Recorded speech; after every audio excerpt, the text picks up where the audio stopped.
March 24th, 1945. 2:47 a.m. West Bank of the Rhine River, Germany. Lieutenant David Hollis crouched in the commander's hatch of his Churchill tank and watched the darkness beyond the riverbank.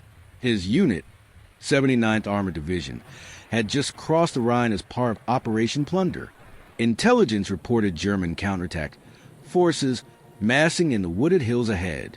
Standard night engagement doctrine meant waiting for dawn, but Hollis had something new bolted to his turret. A CDL Canal Defence Light, a 1,000,000 candlepower naval searchlight encased in armor housing. At 2:51 a.m., he gave the order. The turret traversed left. The shutter opened. A column of white light, 13 million candlepower strong, erupted into the night. The darkness vanished. Trees 200 meters away stood out like daylight. And for 5 seconds, German infantry caught in the open froze, blinded, exposed. Then Hollis's gunner opened fire.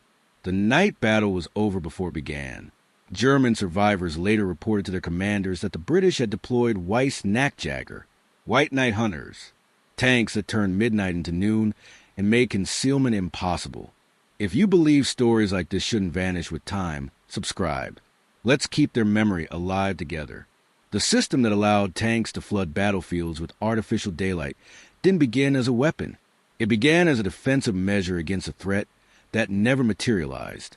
In 1940, with Britain braced for German invasion, the War Office faced a critical vulnerability.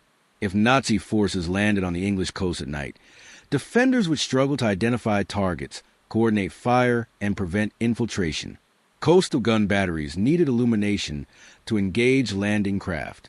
Infantry needed light to stop nighttime advances. The problem was that conventional floodlights were fragile, static, and easily targeted. What the British needed was mobile, armored, intense illumination that could move with defending forces and survive counterfire. The solution came from an unlikely source. Oscar de Thorin, an advertising executive and amateur inventor with no military background, proposed mounting high-intensity naval searchlights inside tank turrets. The lights would be protected by armor.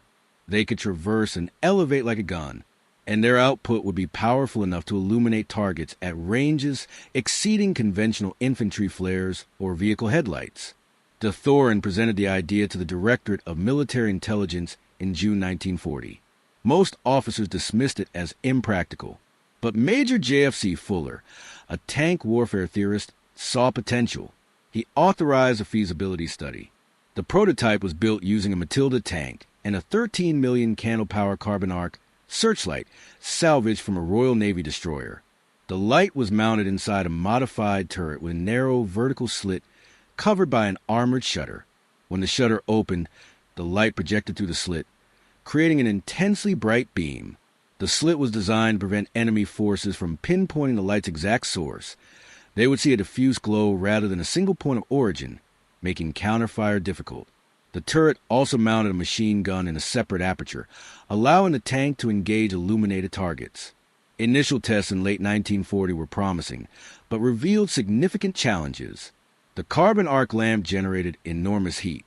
Ventilation inside the turret was poor, and crews reported temperatures exceeding 120 degrees Fahrenheit during extended operation.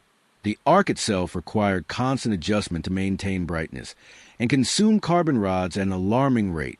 Power draw was immense, requiring a dedicated generator mounted externally on the tank's hull. And the light's intensity, while effective at blinding and illuminating, made the tank a priority target.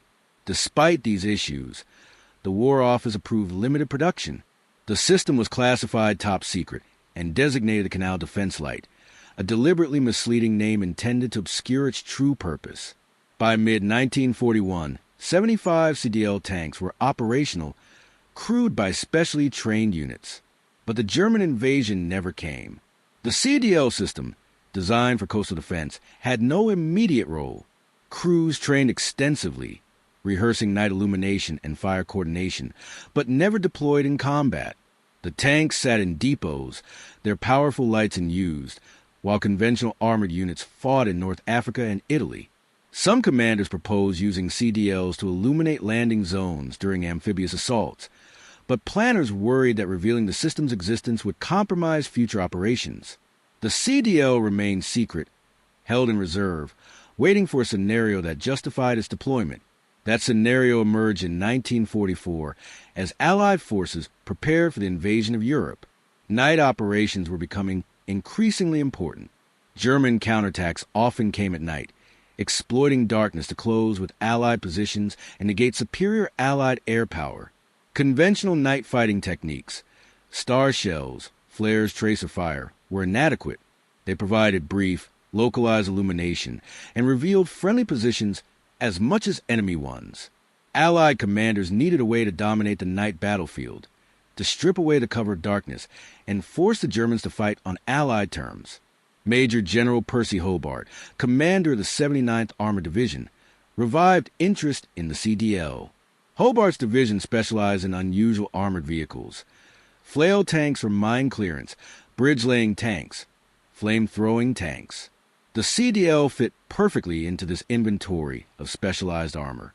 Hobart argued that CDL tanks could support river crossings by illuminating far banks, assist in night assaults by blinding defenders, and counter German night infiltration tactics. In early 1944, he requested authorization to integrate CDL units into the invasion force. The request triggered debate. Some officers believed the CDL was too specialized and too vulnerable. Others worried that using it prematurely would expose the technology to capture and replication. But Hobart had allies, including Winston Churchill, who'd followed the CDL project since its inception. Churchill believed that technological surprise could compensate for tactical risk. In April 1944, the combined chiefs of staff authorized deployment of CDL units during and after the Normandy landings, with strict operational security. Crews were forbidden from discussing the system. Tanks were transported under covers. Even within the 79th Armored Division, only officers directly involved knew what the CDL tanks carried. The first CDL unit deployed in Normandy in July 1944 as part of the breakout from the beachhead. Their initial role was limited, illuminating crossroads and river crossings at night to prevent German infiltration. The tanks operated in pairs, positioned on high ground, sweeping their beams across approach routes. The effect was immediate and unsettling. German patrols, accustomed to moving freely under cover of darkness, found themselves exposed in harsh white light. Machine gun fire from the CDL tanks and supporting infantry cut them down. Within a week, German night patrol activity in sectors covered by CDL units dropped by 70%. But the system's full potential wasn't realized until the Rhine crossings in March 1945.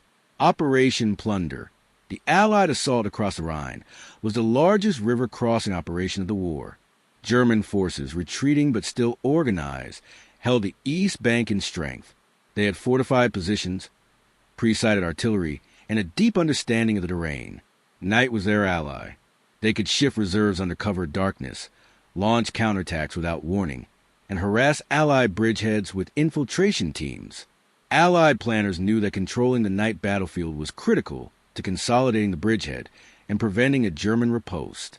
Lieutenant David Hollis, 26, from Birmingham, commanded a troop of 3 CDL Churchill tanks attached to the 1st Commando Brigade. His unit crossed the Rhine at Wesel on the night of March 23rd, part of the initial assault wave. The crossing was chaotic. Boats overloaded, artillery fire incoming, smoke and confusion. Hollis's tanks made it across by 1:30 a.m. and took position along the east bank. Their orders were to hold the perimeter and prevent German counterattacks from reaching the river. Intelligence estimated that German armor and mechanized infantry were less than 5 kilometers away, preparing to strike at dawn. Hollis didn't wait for dawn. At 2:15 a.m., his radio operator intercepted German communications, indicating a company-strength force moving through woods to the north. Hollis radioed for permission to engage. Brigade command approved. Hollis ordered his driver to advance toward the wood line. At 200 meters, he opened the CDL shutter. The beam lanced into the trees, illuminating a column of German infantry advancing in loose formation. The light caught them completely by surprise. Men threw up their hands to shield their eyes. Others dropped flat or tried to run. Hollis's gunner opened fire with a hull-mounted machine gun. Tracers cut through the illuminated troops. The other two CDL tanks and Hollis's troop joined in, their beams sweeping the wood line, their guns firing in disciplined bursts. The engagement lasted 4 minutes. When Hollis closed the shutter, over 30 German soldiers were dead or wounded. The rest had scattered into the darkness. Hollis repositioned his tanks and waited. 15 minutes later, another German unit approached from a different direction. Again, the lights opened. Again, the enemy was caught exposed and cut apart. By dawn, Hollis's troop had repelled 3 separate German probes. Allied infantry holding the perimeter reported 0 casualties. The CDL tanks had turned a vulnerable night bridgehead into a killing ground. Word of engagement spread quickly. Other units requested CDL support.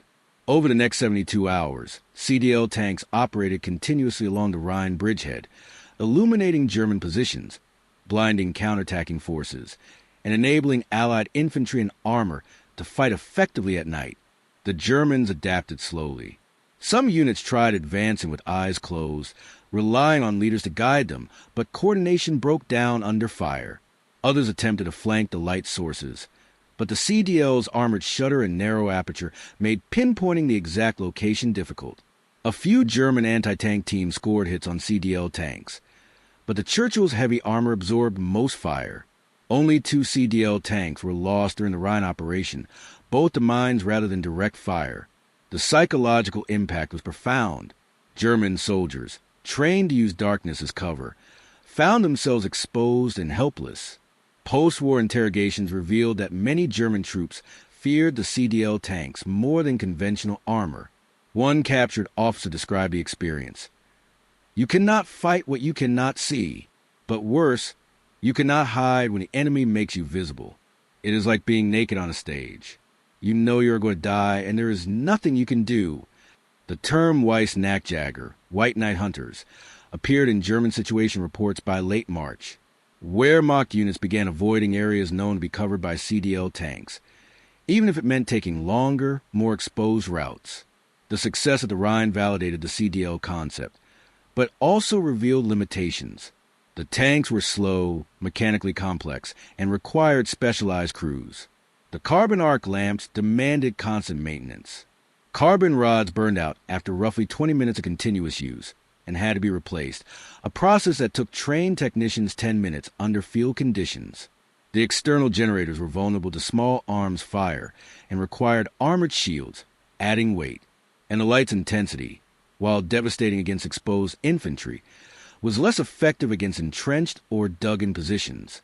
German troops learned that if they could reach cover before the light fully traversed their position, they could avoid the worst effects. Despite these limitations, the CDL's tactical value was undeniable. In late March and April 1945, as Allied forces pushed into Germany, CDL units were integrated into night assault operations.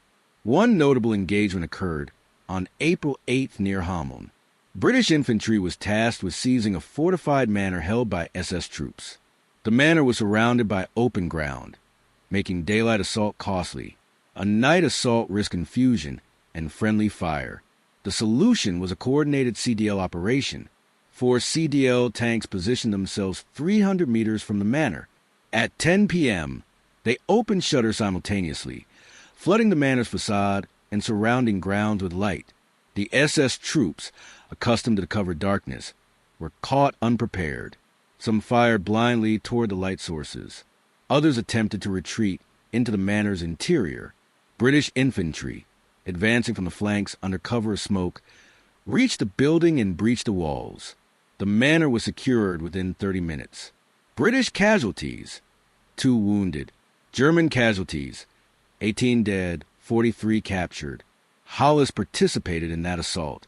By then, he conducted 11 night operations with his CDL troop. He'd learned to use a light in short, sharp bursts rather than continuous illumination. Long exposures gave the enemy time to adapt and identify firing positions. Short bursts, 3 to 5 seconds, created confusion and panic without giving defenders time to coordinate a response. Hollis also learned to coordinate with infantry, using the light to guide assaults rather than simply illuminating targets. Infantry would advance during the dark intervals between light bursts, using the brief illumination to identify enemy positions, and then closing during darkness. It was a deadly rhythm. Light fire, darkness, advance, repeat. The technique wasn't taught in any manual. Hollis developed it through trial and error, and it spread informally among CDL crews. By mid-April, most CDL operators had adopted variations of the burst technique. The Germans noticed a shift but couldn't counter it effectively. Their night defensive tactics, built around concealment and surprise, collapsed when light could be applied selectively and unpredictably. Wehrmacht units operating in sectors covered by CDL tanks began requesting withdrawal to daylight-only defensive positions, but the overall collapse of German defenses made such requests moot. Not all CDL operations succeeded. On April 14th, a CDL tank supporting an assault near cell opened its shutter prematurely, illuminating friendly troops advancing ahead of schedule.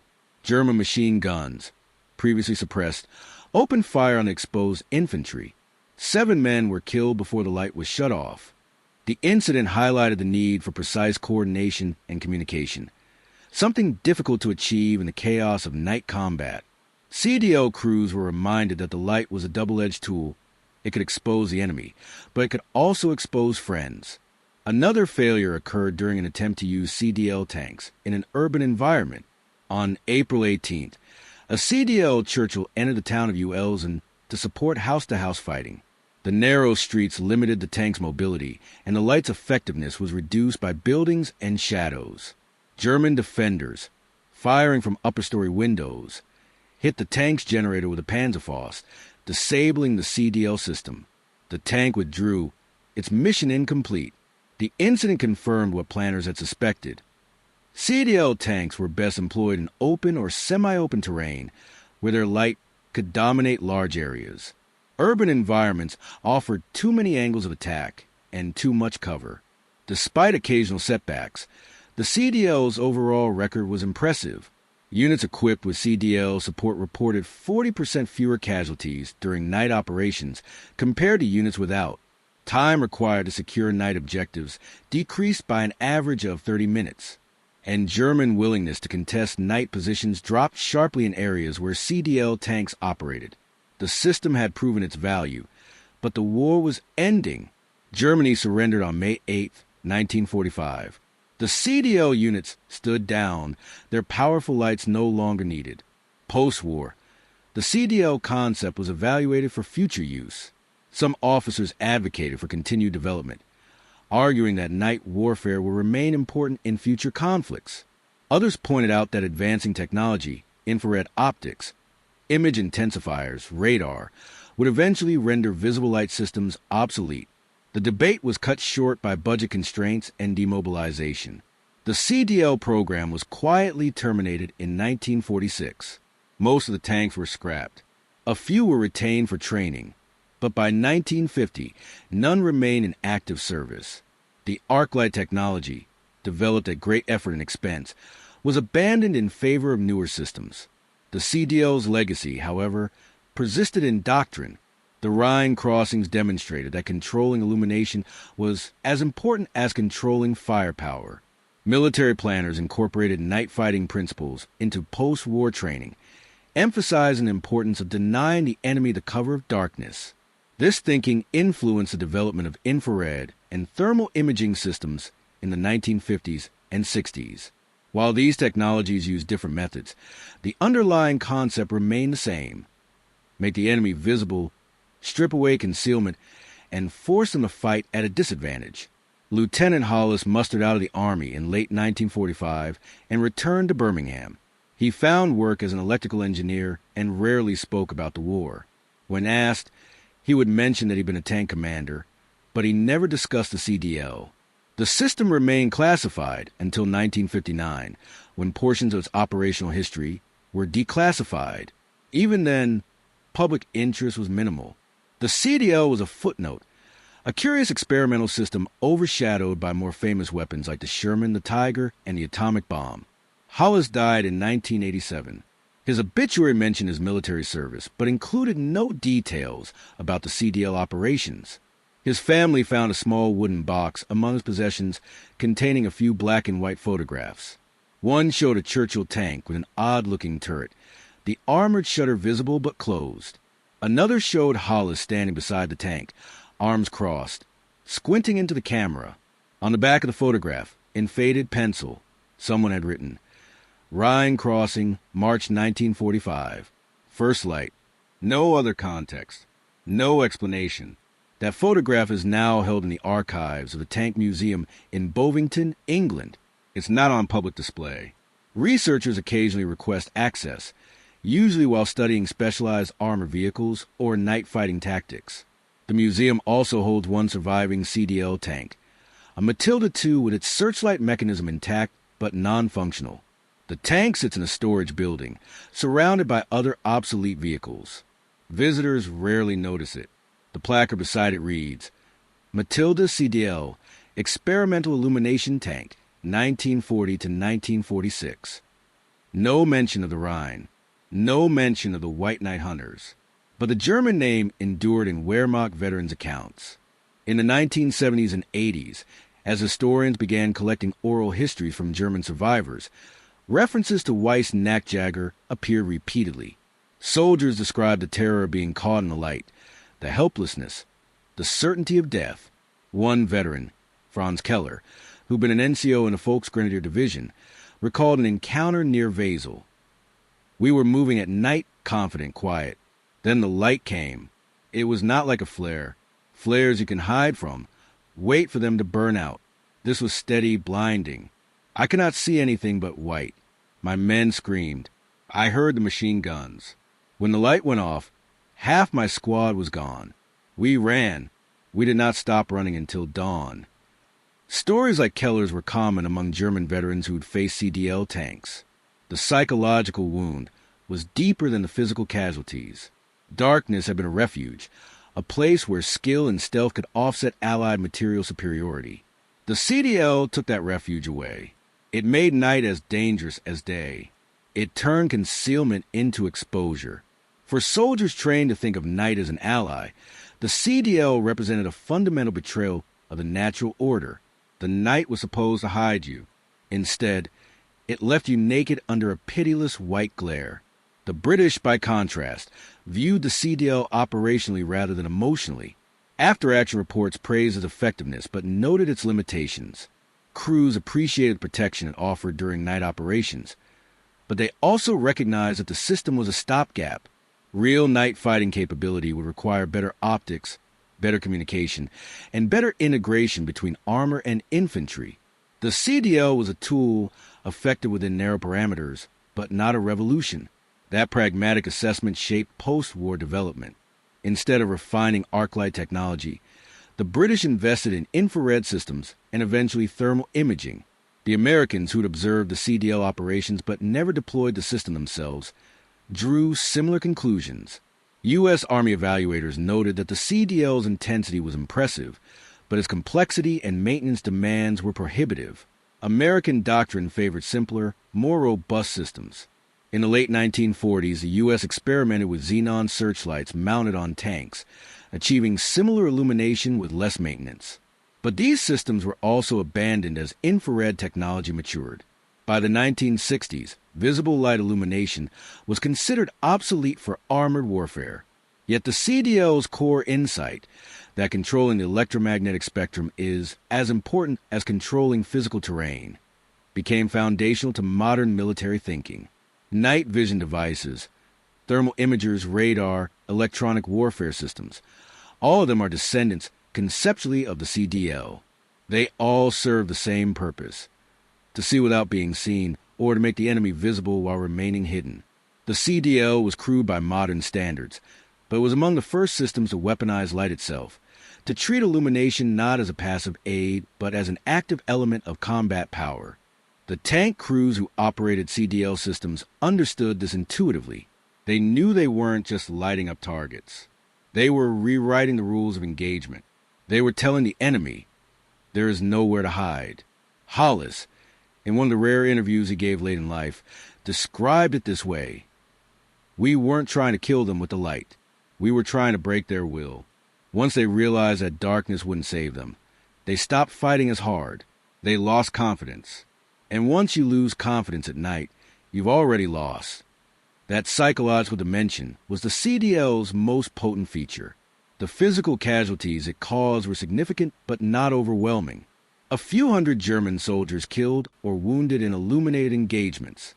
But the psychological casualties, the soldiers who refused to move at night, the units that requested daylight-only defensive missions, the commanders who routed forces away from CDL-covered sectors, numbered in the thousands. Fear of the White Night Hunters shaped German behavior in ways that firepower alone could not.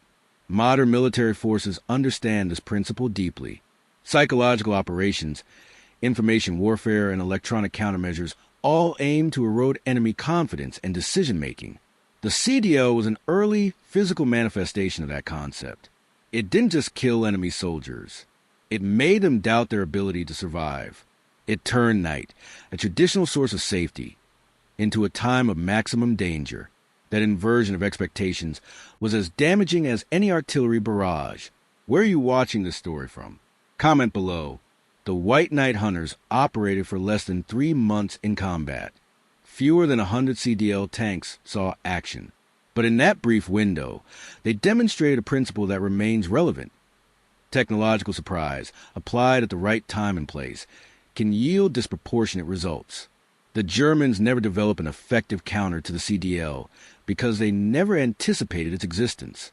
By the time they understood what they were facing, the war was nearly over and their capacity to respond was shattered. That lack of anticipation was itself a failure of imagination.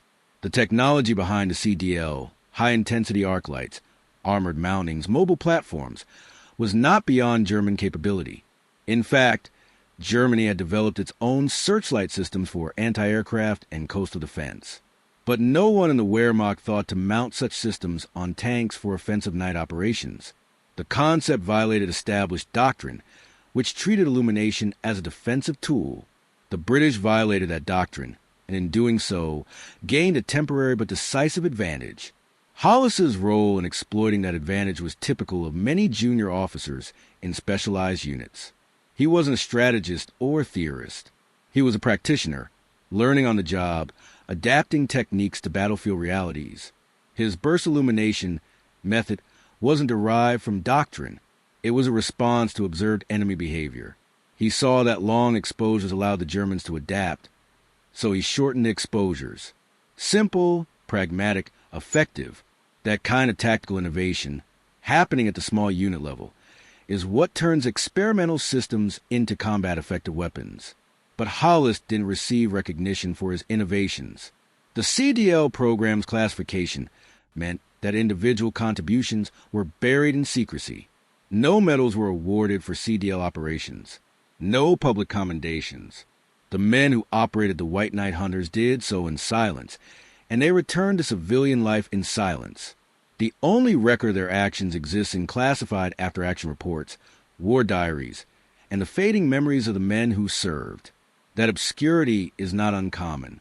Military history tends to celebrate the famous battles, the charismatic generals, the iconic weapons. Experimental systems, especially those that see limited use, are forgotten. The CDL falls into that category. It was important during its brief operational window, but it didn't shape the war's outcome. It didn't win campaigns or turn the tide. It simply gave Allied forces a tactical edge in specific circumstances. That edge saved lives and accelerated victories, but it wasn't decisive in the grand strategic sense. Yet for the men who benefited from that edge, the infantry who advanced under CDL illumination, the tank crews who fought alongside CDL units, the commanders who could plan night operations with confidence, the system mattered enormously. They saw the Germans freeze in the light. They saw enemy positions collapse before a shot was fired. They walked off battlefields that should have been killing grounds and went home alive. That was the CDL's real legacy, not in doctrine or technology, but in the individual lives it preserved. Hollis understood that. In his last interview, conducted in 1985, he reflected on his time with the CDL troop. People ask if I'm proud of what we did. I don't know about proud. We had a job and we did it. We kept lads alive. That's enough. He paused and added, "I do think about the Germans sometimes. The ones we lit up. They didn't have a chance. Maybe that bothers me more now than it did then. But we were at war. You do what you have to do." That moral ambiguity is inherent in all warfare, but it's particularly stark in the context of technological surprise. The CDL gave Allied forces an overwhelming advantage in specific engagements. It wasn't a fair fight, but fairness was never the objective. The objective was to win, quickly and with minimal friendly casualties. The CDL achieved that objective. Whether the means justified the ends is a question each participant had to answer for themselves. The German soldiers who survived encounters with the White Night Hunters carried their own answers. Some expressed bitterness, feeling that the CDL violated unwritten rules of night combat. Others accepted it as simply another weapon in a war filled with terrible weapons. A few acknowledged a grudging respect for the innovation, even as they hated its effects. Franz Keller, the Volksgrenadier NCO, said in his interview, "It was brilliant in a way. Terrifying, but brilliant. We never thought of doing such a thing. Maybe we should have." That admission speaks to a broader truth about military innovation. Success often goes to the side willing to challenge assumptions and experiment with unconventional approaches. The British didn't invent searchlights or tanks, but they combined them in a way no one else had, for a purpose no one else had considered. That synthesis of existing technologies into a novel system is the essence of innovation. It doesn't require genius, just creativity and the willingness to try something different. The CDL was one of many such experiments during World War II. Some succeeded, like the proximity fuse and the Hedgehog anti-submarine mortar. Some failed, like the Panjandrum rocket-powered explosive device. The CDL fell somewhere in between. Operationally successful but strategically marginal. It worked well enough to justify its deployment, but not well enough to become standard equipment. That's a respectable outcome for an experimental system, even if it doesn't make for legendary status. What makes the CDL story worth remembering is not its technological sophistication or its strategic impact, but what it reveals about the nature of tactical innovation. Small groups of people, working with limited resources and unconventional ideas, can create tools that change the immediate battlefield even if they don't change the war. Those tools may not be remembered in history books, but they matter to the men and women whose lives they affect. The CDL mattered to the soldiers it protected. It mattered to the German soldiers it terrorized. And it mattered to David Hollis and the crews who operated it, even if the world forgot. The last operational CDL tank was retired in 1949 and sent to a scrapyard. A civilian worker, processing the vehicle for salvage, discovered the arc light mechanism still mounted in the turret. He didn't know what it was. He removed it, thinking it might be valuable, and stored it in a shed. Years later, his son, cleaning out the shed, found the mechanism and sold it to a military collector. The collector identified it as part of a CDL system and donated it to the Tank Museum. It's now displayed in the back room, away from the main exhibits, labeled simply as Searchlight Assembly Armored Fighting Vehicle circa 1940s. The assembly is corroded, the carbon rod holders empty, the reflectors tarnished. But if you look closely, you can still see the manufacturer's markings, the serial number, the wear patterns from operational use. Somewhere in those scratches and scorch marks is the memory of a night in March 1945, when a beam of light cut through the darkness and changed the course of a small, forgotten battle. That memory doesn't exist in the metal itself. Of course, memory requires minds, and the minds that held those memories are fading. Hollis is gone. Most of his crew are gone. The German soldiers who face him are gone. In another decade, maybe two, there will be no one left who remembers the White Night Hunters firsthand. The CDL will become purely historical, an artifact described in paragraphs and footnotes, stripped of the sensory reality that made it terrifying and effective. Future readers will know that it existed, that it worked, that it mattered to the people who used it. But they won't feel the heat inside the turret, smell the ozone from the arc, hear the snap of the shutter opening, see the German faces frozen in the light. That loss is inevitable. All lived experience eventually becomes history, and history is always an incomplete record. But the effort to preserve the record, to tell the stories, to remember the men and the machines and the moments, that effort matters. Not because it changes the past, but because it informs the present. The CDL reminds us that innovation often comes from unexpected places, that tactical problems demand creative solutions, that ordinary people could do extraordinary things when circumstances demand it. David Hollis was an ordinary man. He was a scientist or a visionary. He was a lieutenant with a strange tank and orders to make it useful. He did. He learned, adapted, and refined. He turned an experimental system into an effective weapon. He kept his men alive and helped win a small piece of a vast war. Then he went home and lived a quiet life, carrying the memory of white light and frozen faces, and the knowledge that he'd done something that mattered, even if no one knew. That's the story. Not the technology or the tactics, but the man behind them, the mechanic who becomes an innovator, the soldier who becomes a hunter of the night, the ordinary person who, when handed an extraordinary tool, figures out how to use it and then does so with courage and competence. That's what the White Knight Hunters were really about, not the light itself, but the men who wielded it, and the enemies who learned too late that darkness was no longer a refuge. The Rhine is quiet now. The hills where German soldiers once massed for counterattack are peaceful, covered in forests and farms. The villages where CDL tanks once rolled are rebuilt, modern, indistinguishable from 1,000 other European towns. There's no monument to the White Knight Hunters, no plaques marking the spots where their lights blazed. The ground remembers nothing. Only the records remain, buried in archives, waiting for someone to care enough to look. This is one of those records. A story pulled from after-action reports and interviews and photographs.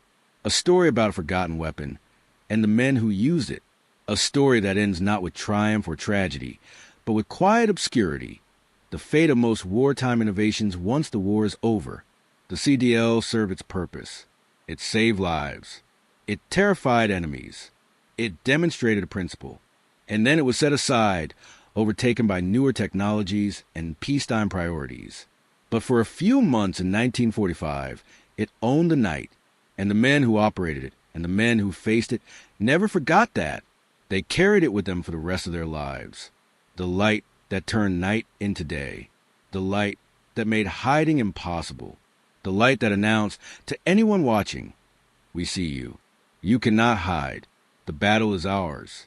That announcement, made by a beam of arc light from a tank turret, was heard across the battlefields of Germany in the final months of the war. And though the light has long since been extinguished, the echo of that announcement remains, in doctrine, in memory, in the principle that night, like any other element of the battlefield, can be controlled, dominated, and turned into a weapon. The White Knight Hunters proved that, and then they disappeared, leaving only stories and rust and a faint, fading memory of light.